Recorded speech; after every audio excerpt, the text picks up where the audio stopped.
Hey, listeners. I hope you're not skipping this part of the show because I have an exciting announcement. Max Fun Drive is, of course, coming up very soon, and as has become traditional for us during Max Fun Drive, we drop an extra full episode during the drive period. So over the drive period, including the little bonus days on either end that they kind of add as a grace period. During that period, we will be doing 3 full shows, and the theme is No Spideys.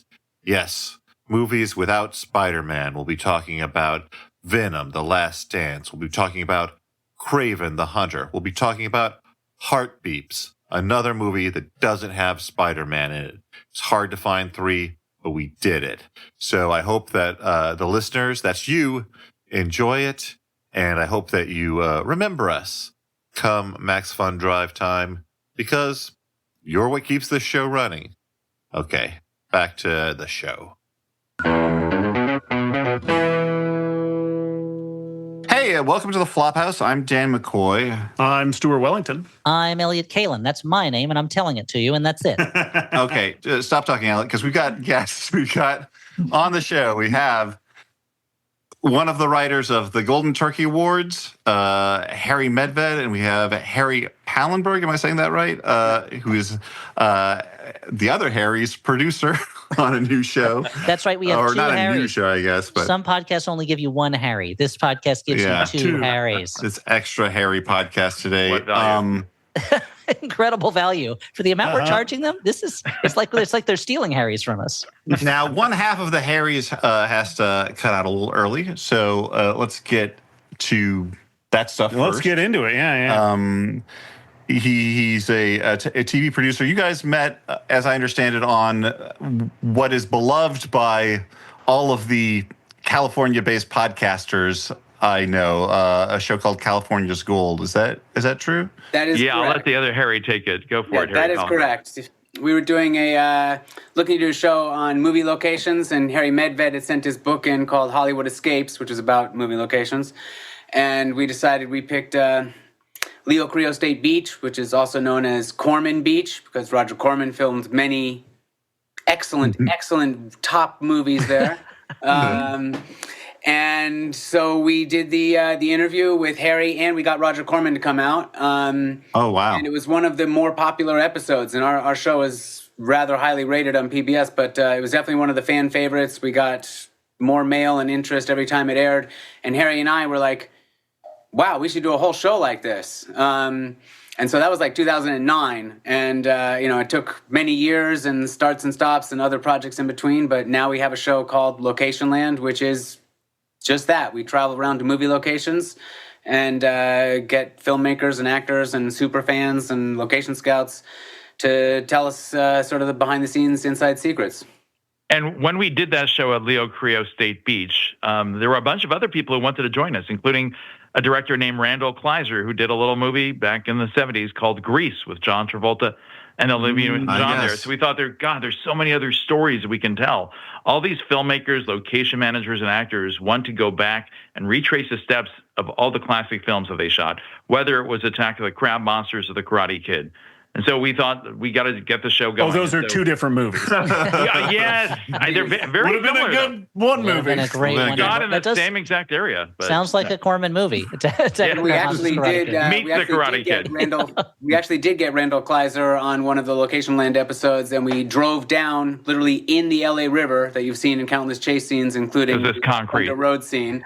And, it was amazing, him recounting his stories and sitting exactly where Olivia Newton-John sat, watching the race. Oh, that's cool. And it was pretty special. It's such a fun show, and it's such a great idea for it, because there's something very magical about being in the place where a movie was made, and it's like a thin membrane between cinematic reality and our reality that you can kind of like puncture in a very briefly in your imagination. And especially in this area, I'm in Los Angeles also. Dan and Stuart, of course, are still in New York being pummeled by weather of some kind. Mm-hmm. And there's, from what I can tell, there's no movie shot in New York City. None, unfortunately. Never.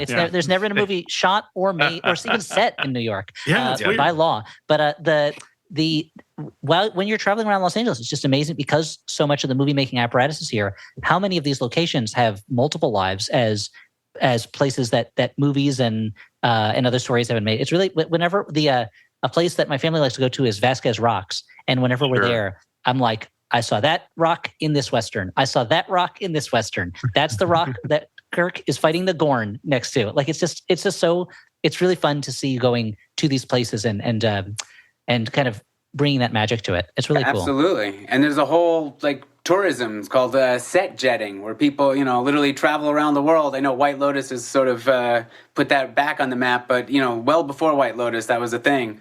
And it is, it's a multi-billion-dollar industry where people really follow the locations. So, Elliot, you said that about New York, the movie Them, about the giant killer ants, was originally set in New York. Oh, I didn't know that. And because it was supposed to be like King Kong, like these giant ants taking over New York.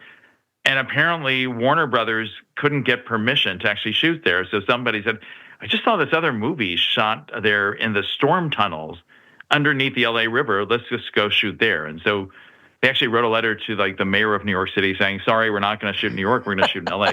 So we found so many movies about the destruction of Los Angeles. And as you know, there's so much craziness about people saying the Hollywood sign was destroyed. It was in flames in the recent fire. I just met somebody from overseas who said, but I heard all of LA's gone. It's just gone, right?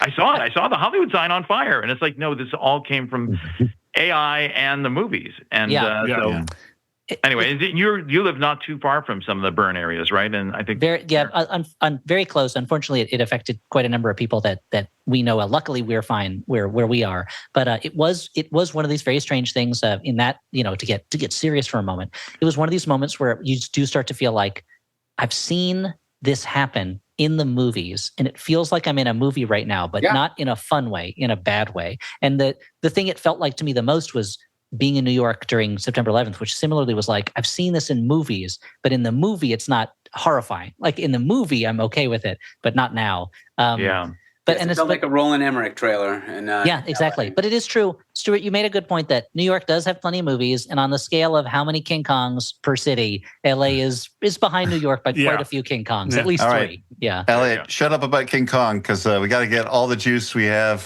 from Harry number 2 before he has to jump off the call. And so we'll get back to some of the other stuff later, but before you have to go, now, Harry Pallenberg, your father was a producer and uncredited writer, and maybe have other stuff for the runner-up for the worst movie ever in Harry Medved's Golden Turkey Awards book. And we're talking about, of course, Exorcist II: The Heretic, which we talked about for a Flophouse charity stream, actually, during lockdown. And so, one, I want to know, how did you react when you learned that Harry had named it the second worst movie ever? And two, do you have interesting stories about it? Because I think that we all kind of enjoyed how weird that movie is. It's a strange one. He was a writer, and I think his title is creative associate, which he had a few times, and it sort of was a catch-all for just guy who helped John out a lot because they were lifelong friends. And John Borman, the director. Yes. Yeah. Sorry, I assumed all these guys know that much better. Maybe the audience. No, it's for the audience. It's for the audience. They know it's Johnny B who directed Exorcist. It was weird. It was interesting. I do have a couple of very vivid memories. The first memory is that I got a bunch of candied locusts because there were tons of locusts in that movie. And many of the dead ones were candied, so that was the first time I ever ate a candied locust. Thumbs up. And how did it taste? Linda Blair in the scene where she's teetering on the edge of the skyscraper. I was allowed on set for about 5 minutes of that time, but I think I was like 10 years old at that time, maybe 9. I was a little too energetic and enthusiastic, and my mother was a little panicked by the idea of me running around. It really was like a far drop-off. I mean, there was a ledge below, but it was like a 40-foot ledge, so you wouldn't go all the way to the street. But you'd still get hurt really badly. Kill yourself, yeah. yes. Yeah. And in the very last scene of the movie, there's an ambulance that rolls up, and I am in the back of that ambulance. Oh, wow. So that was very fun for me. For fun, though. You weren't like injured. It's because you fell off onto that ledge. Yes. And I did get to try the synchrotron machine that Really? syncs everybody up. Wow. And sadly, on the night it premiered, I do remember, after the premiere, going to Musso and Frank's restaurant in Hollywood. Awesome. That's sort of legendary and also in tons of movies. Mm-hmm. And it was not the normal kind of dinner party that I sat through where everyone was enthusiastic and, drinking the red wine and really happy. It was very murmured and depressed. Like I could clearly tell something was wrong and things were not going well. Wait, how old were you? I mean, You were like 9 or 10, yeah. Oh, wow. It's like that scene in Ed Wood where they're reading the reviews and the newspaper. Yes, I mean, they were, it did get sort of laughed off the screen. And as far as when I found out that Harry said that, I don't think I was insulted or offended at all. I mean, I think everybody felt, if not in agreement as to the second worst ever. Like they knew it wasn't good. And I know they recut it. Like I think it got pulled from the theaters that first weekend and got recut and re-put out. And I think there's 3 different endings you can find on different videotape versions. Like Clue. Yeah. I mean, There you go. I admire that movie for trying to do something very different, though, because so many sequels are, let's just rehash sort of exactly what was popular about the first one, and that really blazes its own trail. And it might be a weird trail, but I like watching it. You do have to admire that they didn't just go like, now another girl has been, or this time a boy has been taken over by the demon. Instead, it's 2 Max von Sydow's. And I did A little bit like Joker, too. I did read some Facebook posts about people were talking about it recently for some reason, and I saw there was a huge chain, and I read them to my father, and people talking about how awful it was and how it actually sort of is okay, and he got a kick out of it. He thought it was funny, and he enjoyed it. So, Well, that's cool because the movie that actually beat Exorcist 2 is a film that is directed by Edward D. Wood Jr. called Plan 9 from Outer Space, and that's why Harry, the other Harry, came to me, Harry Medved, and said, if we're doing the show Location Land, why don't we retrace the steps of Plan 9 from Outer Space? And I said, that's an awful idea. Why would you want to do that? The whole film is studio bound. The best thing about Ed Wood's movies are the dialogue, the acting, not the locations. Who cares about the locations of Plan 9 from Outer Space?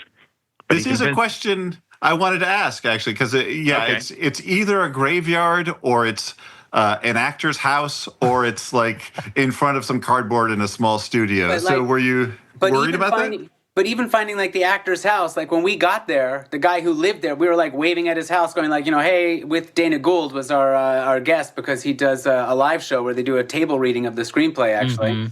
And the guy who lives there came out and he's like, oh, you guys can come. And he's like, he gets mail to like the Plan 9 house at that address. So even that guest, the actor's house, which was Tor Johnson's house, Oh, wow. movie. And so it's interesting to people. And no one had ever gone to the back, and we got to see the back when the steps where Bela Lugosi is sneaking into the house. So like we got to really match that shot, and that felt pretty cool. Yeah.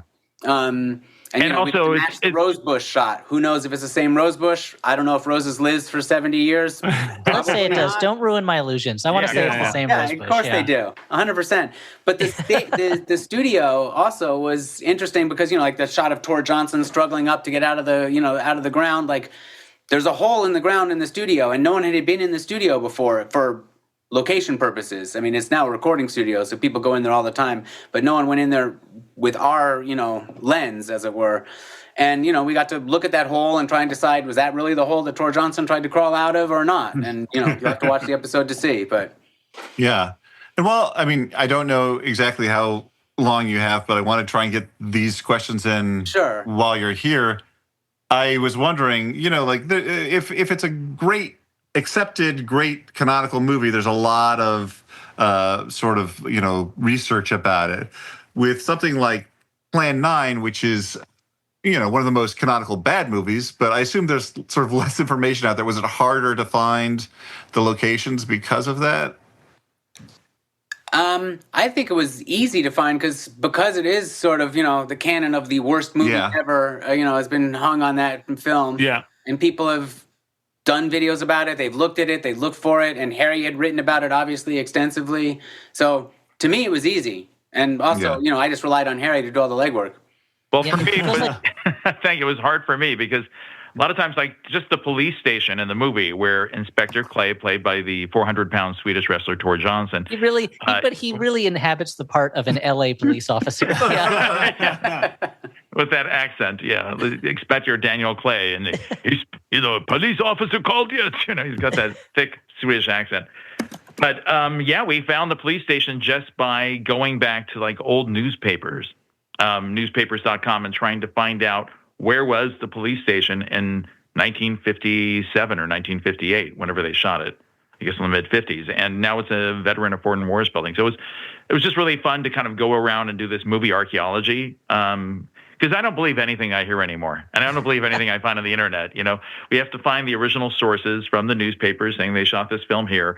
We got to talk to people who actually worked in the film, and then you actually have to watch the movie to see if it actually shows up in the film. Yeah. So there was a lot of legwork. Yeah, I mean, can I just say, I'm going to pivot off of that about watching the actual movie. We did a show on the Hollywood sign, one of the episodes, and if you Google like first movie that destroyed the Hollywood sign, like everyone says Earthquake, and like. That's just not true, and it's pretty easy to watch. Like it's really easy to prove that wrong. Like Google says it doesn't appear in the movie. Article, newspaper about that. There's tons of data, and if you just like spend 2.5 hours, it's not true. Yeah, so we talked to the director Joe Dante, of course, who did Gremlins and so many other great movies. His very first film in 1978, I believe it was called Hollywood Boulevard. Yeah, and he was the first one to, actually before 78. But anyway, he was the first one to destroy the Hollywood sign. And that was the first time in Hollywood Boulevard? He believes he was the first one, and we believe it too. That's a super fun movie. Based on our research until we're proven wrong, but yeah. Can you prove it didn't happen? I don't know. Before we were recording, you teased some Zardoz props that maybe you have. I just wanted to ask about. Harry, do you have Sean Connery's diaper? I do not have. I don't have any props. But when we lived in Ireland when they were filming Excalibur, that my father worked with John Borman on also. And in the barn, Charlie Borman and I are the same age basically. Charlie and Daisy, and we used to ride around the moors in, bare-chested, bareback on a horse with like the bullet bands across and like the paper mache mask that was sort of rotting apart. Charlie usually got that. I didn't get to use that too often. But, we did have the bullet bands across our chest. And so that was sort of a fun thing. That's cool. That's amazing to be able to do like kid Zardoz dress up with the actual costume. That's amazing. Exactly. No, kid Zardoz. And, everyone had horses, so it was very, Just kids riding on horses saying, the penis is bad, the gun is good. Yeah. Exactly. Yeah. Did you get to meet Charlotte Rampling? But no, I don't think I did. But I do have some. I have some Deliverance memorabilia. Cool. I have an arrow from Deliverance and some stationery and some stuff from that. And I was actually in the end of that movie too. I was in the police car with Charlie Borman. There's a cop car at the very end, and we're like hunched down in the bottom of that. So that's really cool. And at the end, your dad was like, "Come watch this movie with me" when it was finished, or did he feel like you were not ready for it? Yeah, I was not ready for that one because I was like 5 at that stage. I mean, I was much younger. I did not watch that until I was in high school without my parents. He's in the movie. Wow, he should be able to watch it. Strong logic. Yeah. Something about the Location Plan 9 episode. I just want to say I was struck by the moment where you're at Tor Johnson's house. You're looking at an exterior light on the house, and you're like, "Oh my God, the lamp from the movie!" And that really struck me for 2 reasons. One being the idea of like, it's just a house. People still live there. If there's no reason to replace that lamp's still going to be there. Sort of like a preservation by indifference. But 2, just the fact that like even if it's a silly movie, it's genuinely exciting to see that lamp. Like, it's amazing because it's in a movie, even if the movie's Plan 9. And it's not really a question, but do you have thoughts about that? Like, that feels like sort of the magic of the show in general, Location Land. Yeah, I will say that I have lived with Plan 9 from Outer Space since 1978. And I think my brother Michael Medved and I kind of helped popularize it in the Golden Turkey Awards. So to actually kind of go back, the lines of dialogue in the movie are like old friends. And so just the scenes in the movie are like old friends. but I've never met them. You know what I mean? I've never actually, and unfortunately, there's not one person associated with the movie who's still alive. All the actors are dead. The curse of Plan 9. Yeah. It is. Well, yeah, it's 1958. So, but to actually be able to go there and touch it, it's like, touching the Western Wall in Jerusalem or something. To actually go to the house, it's a very spiritual place for me, the Plan 9 house. So to be able to actually go there and have that sense of discovery, and I always wondered, Ed Wood was actually so much more clever than people gave him credit for being. He shot just some footage of Bela Lugosi kind of horsing around outside of Tor Johnson's house a few days before Bela Lugosi died. But he had 2 different scenes, actually 3 of them, one in a graveyard, one in front of Tor Johnson's house where he's an old man grieving apparently for his dead wife, but then another where he's a vampire, like come back to life, and he's skulking around and he's ready to invade someone's house and terrorize Mona McKinnon. I never knew where that scene was shot. So to actually discover that it's behind the house, that was super exciting for me. And that's, I think, what we're trying to do with this show is to capture us as we're discovering these forgotten movie landmarks, because there's so many of them around LA that are right underneath your nose and you wouldn't know about them. Thank you. Thank you so much. Thank you, guys. Yeah, I Thank you, appreciate Harry. it. Bye. Thank you. Bye, Harry.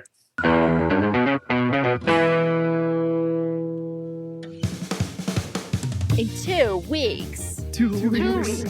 Put on your gecko shorts and grab your pogs. We're celebrating Max Fun Drive, 90s style. Support the shows you love. And get some rad retro-themed gifts. Meetup day, bonus content, and more. So don't miss it. On the World Wide Web, March 17th. Somewhere in an alternate universe where Hollywood is smarter. And the Emmy nominees for Outstanding Comedy Series are Jetpackula, Airport Marriott, Thruple, Dear America, We've Seen You Naked, and Allah in the Family. In our stupid universe, you can't see any of these shows, but you can listen to them on Dead Pilot Society, the podcast that brings you hilarious comedy pilots that the networks and streamers bought but never made. Journey to the alternate television universe of Dead Pilot Society on MaximumFun.org. This episode of The Flophouse is sponsored in part by Green Chef. You may have heard us talk about HelloFresh in the past. Well, news, Green Chef is now owned by HelloFresh. And with a wider array of meal plans to choose from, there's something for everyone. You can switch between the brands, and you, our listeners, can enjoy both brands at a discount on us. Well, not on us, but, through us. Green Chef. It's the #1 meal kit for clean eating and delivering pre-portioned and prepped quality whole foods with limited processed ingredients. This ad is designed to test my microphone pop filter with all the P's. Here's another P. With pre-made sausage and pre-portioned ingredients, there's less prep and less mess and more time to savor delicious restaurant-quality meals. You can stay on track even on your busiest days with salads ready in 5 minutes or less, ready to blend smoothies, grab and grow protein-packed breakfasts. Do you want to create better eating habits that last? Well, Green Chef makes it easy with recipe options featuring high-quality whole foods delivered to your door each week. This is always very helpful. I'm a man who likes to cook, loves to cook, in fact, but even the things that you love, if you have to do them all the time, become a slog. It is wonderful to have the occasional Green Chef meal that has allowed me to make a delicious homemade meal that has had all the sort of like the slowness taken out of it, scientifically removed, so I can just make this meal, get it on the table, enjoy a nice dinner. So thrive all year with clean, easy meals from Green Chef. Go to greenchef.com/flopfree and use code FLOPFREE to get started with free salads for 2 months plus 50% off your first box. That's greenchef.com/flopfree and code FLOPFREE for free salads and 50% off your first box. All right. So the Harry number 2, as I've dubbed him, I apologize. I'll take it. Has had to take off, and because of scheduling, we sort of did this in odd order. So I want to go back and sort of reset. We did a lot of talking about Plan 9 from outer space, and eventually, sort of, I'll ask you to talk about that specific movie for people who don't know it. But I want to start it out really by saying, the Golden Turkey Awards, the book you wrote with your brother, really was a cornerstone of me loving bad movies. That and Mystery Science Theater in '88. But your book was even earlier. It was 1980, and my older brother had a copy that I read until the binding fell apart. So first off, thank you for being responsible for our podcast careers, but not in any financially lucrative not any way. financial way that like can be emotional way. Yeah. What do you think? but that's where I come from with bad movies. That's what got me interested. Where did your interests come from?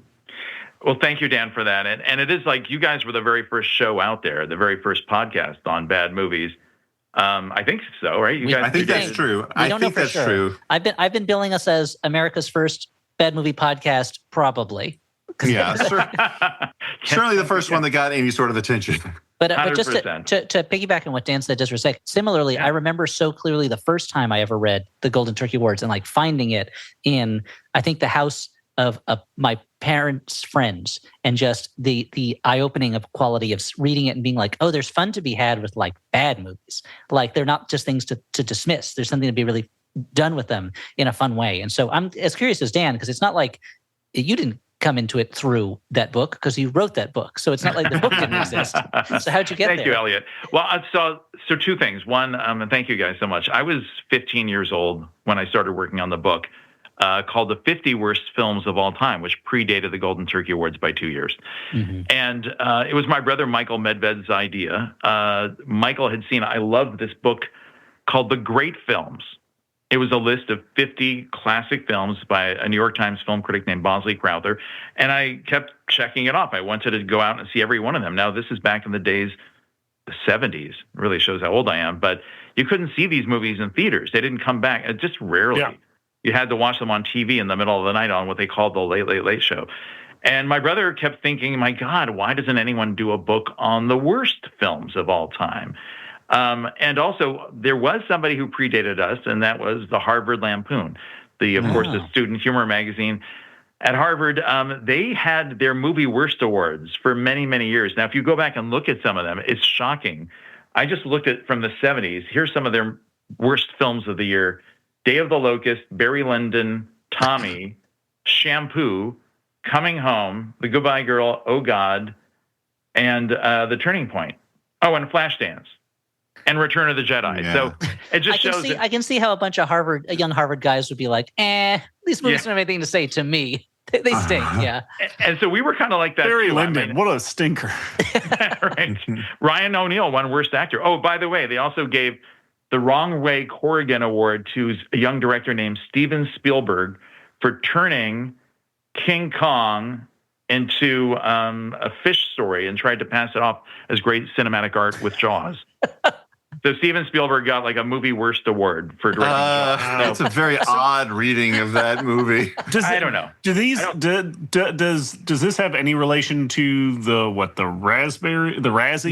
Yes. So that's the point. Is that I'm making a longer story longer, and I'm sorry about that. No, it's okay. No, we're also making it longer. We're good at interrupting and okay, good. You are.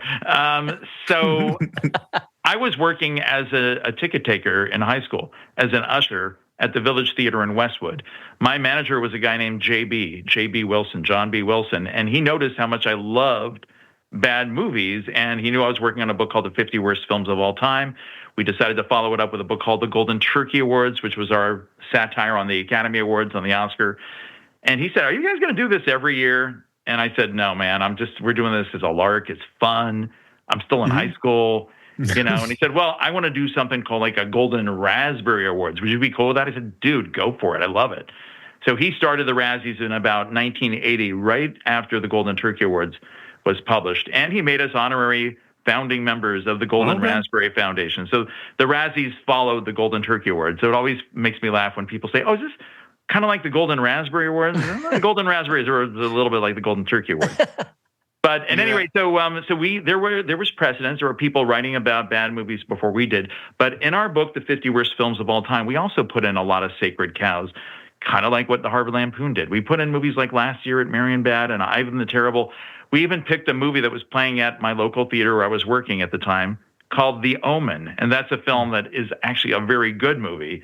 And it's something I've had to live down for years that I picked it as one of the worst ever. Well, you were teens, which you've mentioned a couple times, and I want to say, how dare you? Because I haven't read the book yet.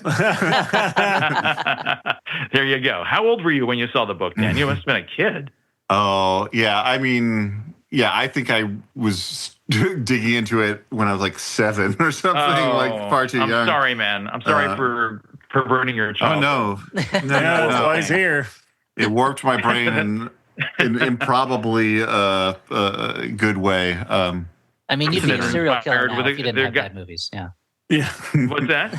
I said Dan would be a serial killer now if he didn't have bad movies God forbid. in his There life. you So go. you really saved a lot of people, Harry. Yeah. There you go. Another person we saved is Joel Hodgson, who then later told us, and you worked with him, Elliot, on Mystery Science Theater 3000. He said that he poured through our books that they were definitely the catalyst for Mystery Science Theater 3000. So we did kind of help start this bad movies, the movies that are so bad that they're good. But I'd love to get an opinion from you guys.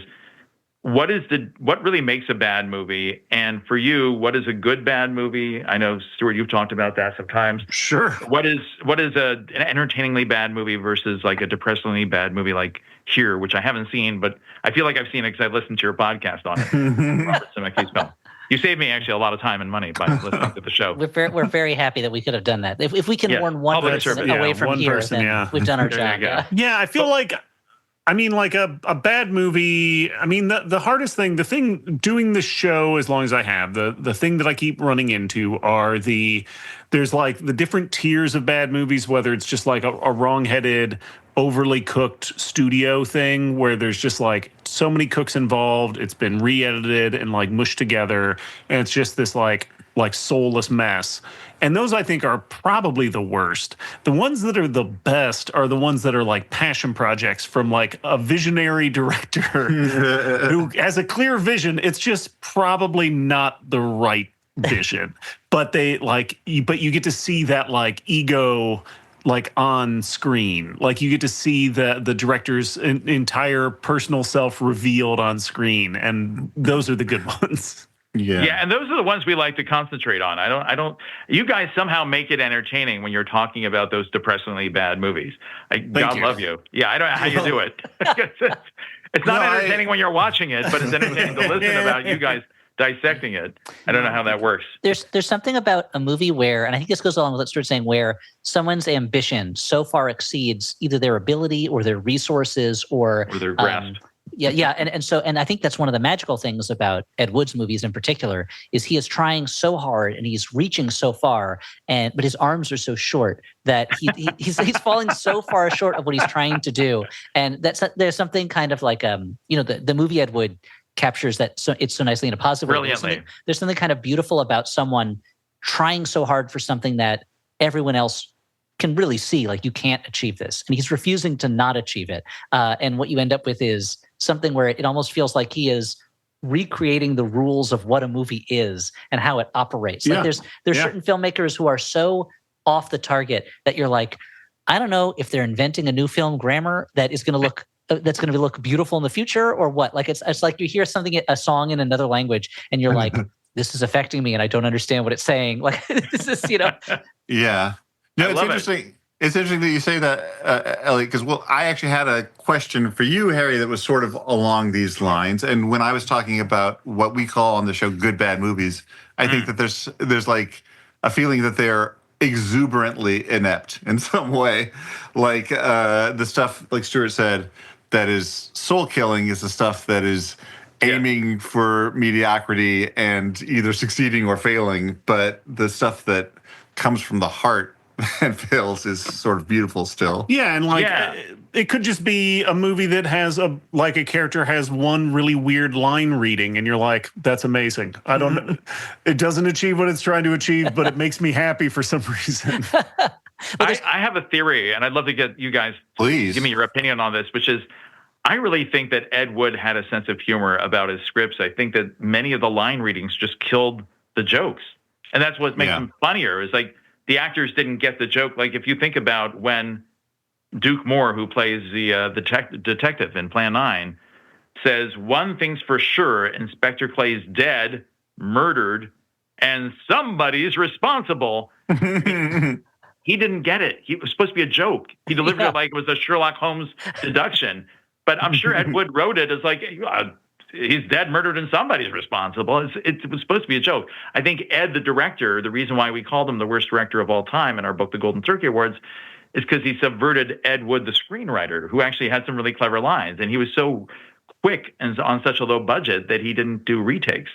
So when he had these horrible actors, he just kind of went with the take. And there's something that, I haven't read. I'm curious because I'd love to get a look inside Ed Wood's head. I read his book years ago, Hollywood Rat Race, where he was a very bitter guy by that point. But you feel like when you watch his movies that there's probably a part of him as a director that just is really excited to be doing it and can't bear to tell somebody you're doing it wrong. This is how you're supposed to say it. I think there's probably the feeling they had to move so fast, but also the feeling of I'm so glad this person is doing this for me. I can't break them down. I'm just gonna let them go with it. That's fine. 100% agree with you. I think he was just a super nice guy.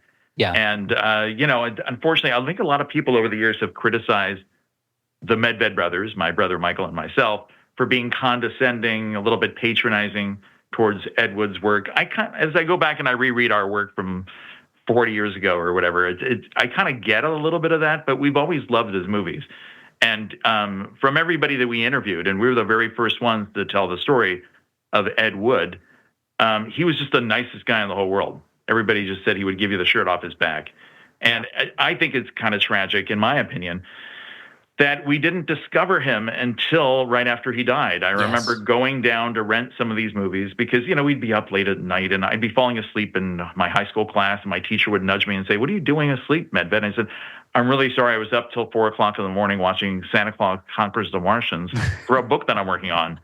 And they didn't get it back then. Nobody understood the idea of movies that are so bad that they're good.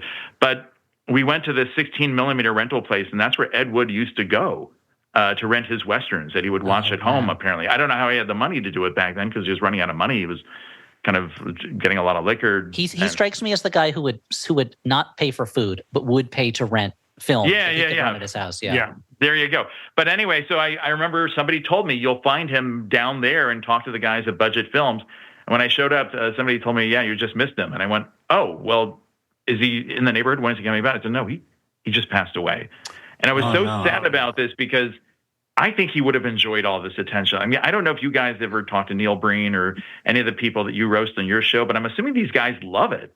I mean, Tommy Wiseau loves it, right? Tommy Wiseau definitely. I think Neil Breen, is such an artiste in his soul that I think probably doesn't like it that much. But Tommy Wiseau certainly, and I think Ed Wood's more that way. I think Neil Breen is really specific about how his films are shown. Yeah, he won't allow them to be shown as part of a midnight screening or anything that might indicate that they're not 100% serious. Yeah, but I bet you it's tragic that that's what happened because I bet you Ed Wood would have thought, as Tommy Wiseau would, attention, any attention to my work is good attention, and I will play along with you because whatever's getting my work out. And there's something really, it shows the power of it that I grew up when the film rental places had been replaced by video stores, but that every video store in the 4-town radius that I would go to video stores in had Plan 9 from Outer Space in stock at that store, which is phenomenal. I grew up in New Jersey. That this movie from 1958 that is ridiculous and made for nothing was decades later was across the country readily available to anyone who wanted to see it. Is kind of a dream for a filmmaker, I would think. Well, I mean, our conversation has kind of anticipated the question already, and I think I know the answer. But there's been pretenders to the throne since Plan 9 was anointed by you guys. I guess that was a reader's poll from the previous book, I guess, that got Plan 9 to the top. But your Troll 2 or The Room. But do you feel you really pushed Plan 9 into America's consciousness, which created this cult around Ed Wood. You could draw a straight line from your book to the fact that there is a Tim Burton movie about Ed Wood. Do you feel some sort of weird pride that you rehabilitated this man? You gave him kind of a happy ending? Dan, you just weird pride is exactly right. I feel like, as Bela Lugosi said in Ed Wood's Glen or Glenda, the story must be told. And I'm so happy that it's been told by so many other people and so beautifully. Larry Karaszewski and Scott Alexander, apparently, I think this is what Scott told me, there's the screenwriters of Tim Burton's Ed Wood. They sent us letters in our worst films poll, and they had told us they're working on a script at USC for a project called The Man in the Angora Sweater that eventually became the Ed Wood movie. So, they were super nice. They invited us to the set. Gregory Walcott, the star of Plan 9, has a cameo in the Ed Wood movie, and he called me in advance and said, should I do this thing? Is this anyone going to see this darn thing? It's going to be embarrassing for me. And I said, no, you got to do it. If nothing else for the residual. So, people have recognized that we had a hand in it. I've been appreciative. A guy named Rudolph Gray wrote the book Nightmare in Ecstasy. That was the first serious work devoted to a biography of Ed Wood, and I gave him at least like a dozen interviews with all the folks that we had interviewed, W. Manlove, Mona McKinnon, etc. And so I'm just so happy that all of this research that we did has been used to help get the story of Ed Wood out there, and Plan 9. And as I said, if people want to see more about how Plan 9 was shot, the work is ongoing. And so for me, this is exciting. 40 years later, man, am I old. But I'm doing more research. You started very young. I was in your defense. Yeah, whatever. Yeah. But the fact that I get to go and find out more about Glen or Glenda and where it was shot, that this studio, which is right at Santa Monica Boulevard and Western in Los Angeles, just down the street from the Hollywood Forever Cemetery where Vampira is buried, this is where Ed Wood shot scenes from Glen or Glenda and Plan 9 from Outer Space. Next door is a hotel called the Harvey Hotel, and that's where Captain Zeta, who plays the devil and Glen's father in Glen or Glenda, that's where he lived. He was a booker for strippers. And in that same hotel, apparently that's where Tor Johnson used to stay when he was in trouble with, quote, the little lady at home. He would say, because it's like there were strippers in the hotel. What can I tell you? And this is all right there. And then Glen's apartment in Glen or Glenda is right outside of Quality Studios. And then across the street, that's where Glen is window shopping when he's looking at the ladies' lingerie and admiring the lingerie for too long. And it was all right there. Ed Wood did not waste time. He was like Clint Eastwood. He was just running and gunning all day long. And I feel like visiting these places so close to each other, kind of like, I don't know, there's something magical about that kind of attitude of like, okay, so we'll shoot this over here, we'll do this over here. Like it's the sort of thing that you expect to see from like high school kids. Right. Or like college kids, but to imagine like a grown man be like having that same level of enthusiasm and like can do, despite the fact that like we've addressed, he did not have the resources to match his aims. And to that point, I want to highlight something from the Location Land episode where Dana Gould has one of the flying saucer models, and he points out like, oh, there's a scene where they approach the flying saucer and there's a square wall, and you're like, well, flying saucers don't have like right angles on it, but on his model you can see that they glued a little square to the end of the model to make it logical. It shows you that Ed Wood was thinking, or somebody on his set was thinking, who said, wait a minute, there's a square here, but it's a saucer, we got to put a square on it. So that's huge. But no, I would love to see a plaque like that says Ed Wood Alley or something, because it's really like a block on Santa Monica Boulevard, just west of Western, that really where he shot so much of his work. And Bela Lugosi lived just down the street in his last days, just at Sunset and Western. So that whole area is very historic for Ed Wood fans. And for me, it was just a joy to discover it, because I had never been there. Oh, that's awesome. I'd never been there before. And it's because it's closed to the public, and most people have never been there. So the fact that they opened it up to us was a testament to Harry Pallenberg and the shows that he created before that. That's so cool. And it's such a, it just kind of referring to what Stuart was talking about like that attitude of like, we'll shoot over there and then we'll shoot that thing there. It shows that Ed Wood for all the people talking about him as a bad director, understood a basic thing about filmmaking, which is that all you're going to see is what's on the screen. So anything outside of that frame doesn't matter, and you can use that whatever's in the frame. You can make into anything, and it doesn't matter what. Like, oh, that can't be the door of a police station. That's a house. Doesn't matter. You're just going to see the door. It's such a kind of real understanding of film grammar, but then put to this bizarre use. Yeah, it's like that 11-point turn that they make outside of the police station. It's like, well, they were in a rush, or the police were having trouble getting the door open. Just use it. Why not? It's just so great. That's great. So for me, it's a real joy to visit these locations, and it's a real joy to talk to you guys and see how far the craze for bad movies has gone, and how many episodes have you guys done? Is it like 400 now or something? There's like something in the 400s of like mainline episodes, but then we have all these movie minutes in the early years and minis later on. It's probably something more like 600 at this point. Of various lengths, yeah. 17 and a half years. 17 and a half years. What are you going to do when you're 18? What are you doing to celebrate when you're 18 years old? Oh, man. Probably start smoking. I mean... I actually have a question. So I feel we've talked quite a bit about visiting film locations and film sets, and obviously you've had some emotional moments. Has there been one where you were not expecting, like you're like, oh, this won't be a big deal, but then you were there and all of a sudden it hit you? Like, was there a moment that you had like an epiphany or an aha moment where you're like, oh my God, I can't believe I'm here? Yeah, when we went down to the LA River with the director of Grease, Randall Kleiser. Yeah. And we saw the 6th Street Tunnel. So I thought, well, what's the big deal? There's a new bridge over the Los Angeles River, which is all concretized, called the 6th Street Bridge or Viaduct. There's a little tunnel under that, and the tunnel is historic. The old bridge had to come down because it would have fallen in an earthquake. So they revitalized the bridge. They kept the old tunnel, and I thought, well, it's just a tunnel. What's the big deal? But that is the tunnel where the giant ants from Them come out.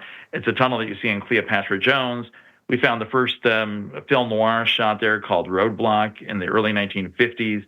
And the more we kept watching films, you can see it in the back in Grease. I mean, it's there in so many movies to actually walk into the tunnel and know that LA is going to create like a little city park right nearby it. That was pretty mystical because it's just one of those things where it's right underneath your nose, and you would never think to walk into this tunnel of a storm drain and think that it's a major filming location, but location managers.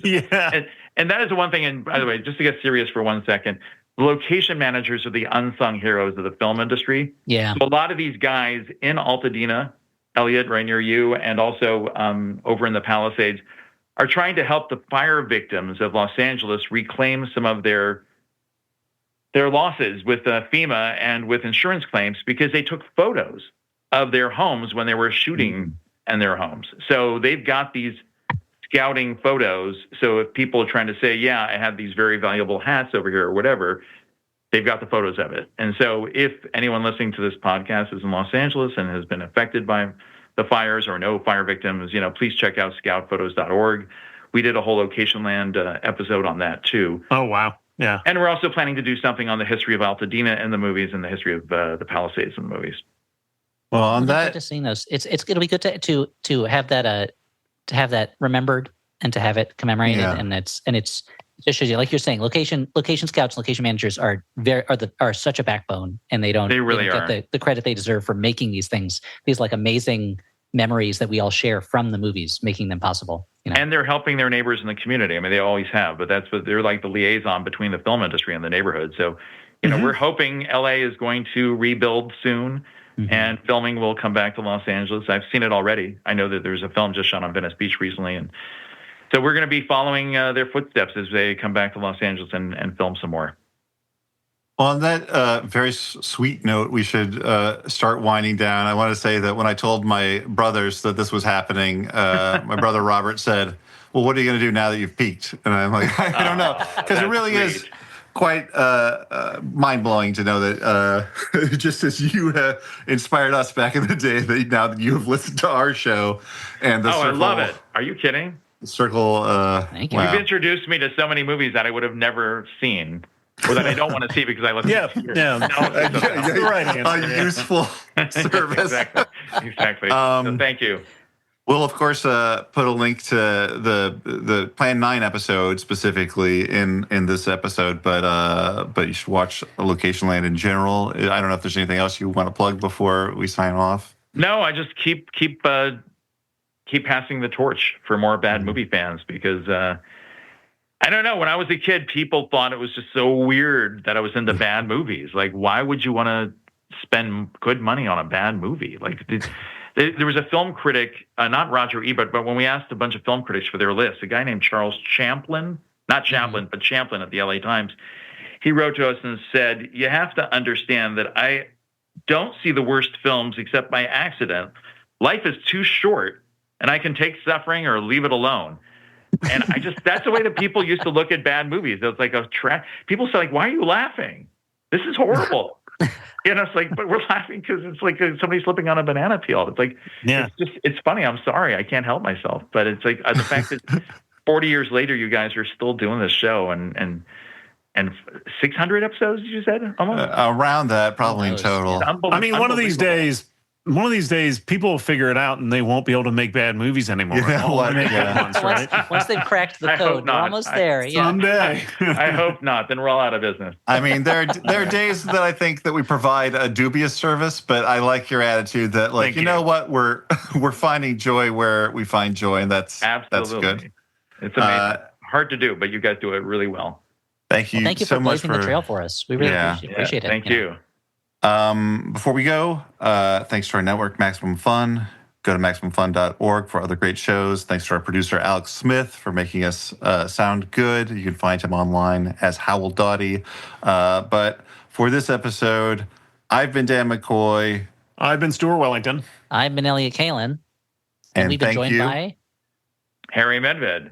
And thrilled to be on the Flophouse. Thank you so much. Thank you. Thank you, guys. Bye. Thanks. Bye.